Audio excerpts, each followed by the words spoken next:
Bible గ్రంథాన్ని మనం ఎందుకు నమ్మాలి అని అంటే, మొదటిగా ఇది పరిశుద్ధ గ్రంథం.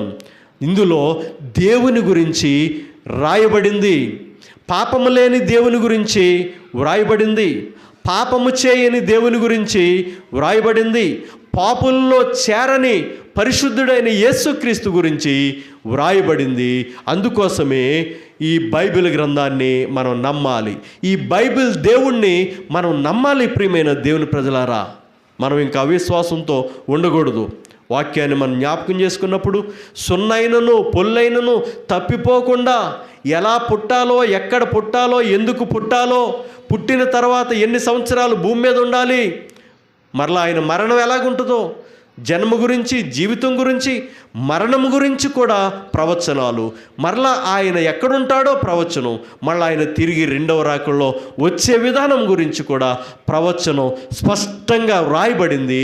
సున్నైనను పొల్లైనను తప్పిపోకుండా నెరవేరుతుంది గనుక జాతితో, కులముతో, మతముతో, దేశభేదంతో సంబంధం లేకుండా, కులాలకు అతీతంగా, మతానికి అతీతంగా, దేశాలకు అతీతంగా అందరూ కూడా యేసు ప్రభువుని నమ్మాలని చెప్పి దేవుడు పిలుస్తూ ఉన్నాడు, ఆహ్వానిస్తూ ఉన్నాడు. పాపులను రక్షించుటకు క్రీస్తు యేసు లోకమునకు వచ్చినను వాక్యము నమ్మదగినది, పూర్ణాంగీకారమునకు యోగ్యమునై ఉన్నదని దేవుని యొక్క లేఖనము సెలవిస్తూ ఉండగా, ఆ మాట చెప్పిన ఒక వ్యక్తి గతంలో యేసుక్రీస్తునకు దూరంగా ఉండి, యేసుక్రీస్తునందు విశ్వాసం ఉంచకుండా సంఘమును హింసించి, యేసు ప్రభు అంటే పడని వ్యక్తి, యేసు ప్రభు అంటే దూషించే వ్యక్తి రక్షించబడి, యేసు ప్రభు ద్వారా రక్షించబడి, తన పాపములు క్షమించబడి, తను దేవుని కుమారునిగా మార్చబడి, నా సాక్ష్యమే గొప్ప సాక్ష్యం,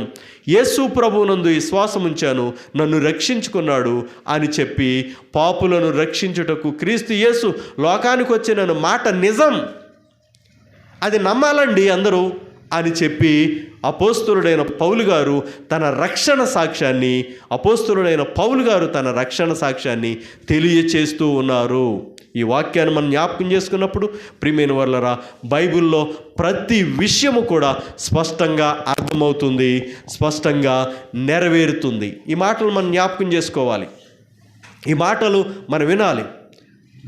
ప్రారంభం నుంచి చెప్పబడిన ఈ మాటల గురించి మనం ఏమని అర్థం చేసుకుందామంటే, ఏమని పేరు పెట్టుకుందామంటే, యేసుక్రీస్తు పుట్టినా లేక వచ్చినా, యేసుక్రీస్తు పుట్టినా లేక వచ్చినా.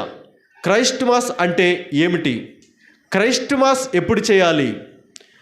క్రైస్ట్ మాస్ డిసెంబర్ నెలలో మాత్రమే మనం చేయాలా? ఈ ప్రశ్నల గురించి కొన్ని వివరణాత్మకమైన విషయాలు దేవుడు మనకిచ్చిన దాన్ని బట్టి కొన్ని నేర్చుకుని ఇక్కడి నుంచి మనం ఇంటికి వెళదాం. ప్రియమైన వర్లరా, చూడండి, దేవుని యొక్క వాక్యాన్ని మనం జ్ఞాపకం చేసుకుంటే, మనం ప్రారంభంలో చదివిన వాక్యాన్ని జ్ఞాపకం చేసుకుందాం. దేవునికి ఇష్టలైన వారికి భూమి మీద సమాధానం. ఇష్టలైన వారికి ఏంటండి? సమాధానం. ఆయనకి ఇష్టంగా ఉంటే దేవుడు సమాధానం ఇస్తాడండి. వాక్యం స్పష్టంగా తెలియజేస్తూ ఉంది, దేవునికి ఇష్టలై ఉంటే సమాధానం.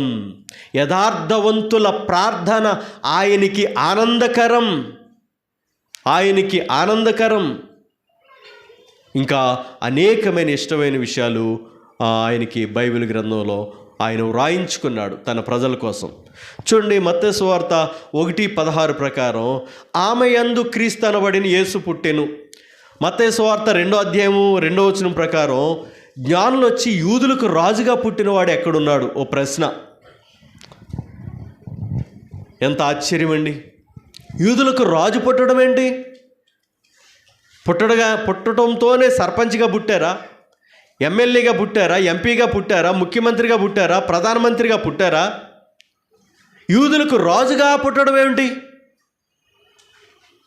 యూదులకు రాజుగా పుట్టడం ఏమిటి అని మనం ఆలోచించినట్లయితే, వాక్యాన్ని మనం ఆలోచించినప్పుడు, ఆయన రాజులకు రాజు, ప్రభువులకు ప్రభు, ఆయన సర్వాధిపతి. ఆయన అబ్రహాము పుట్టకముందు ఉన్నాడు. ఆయన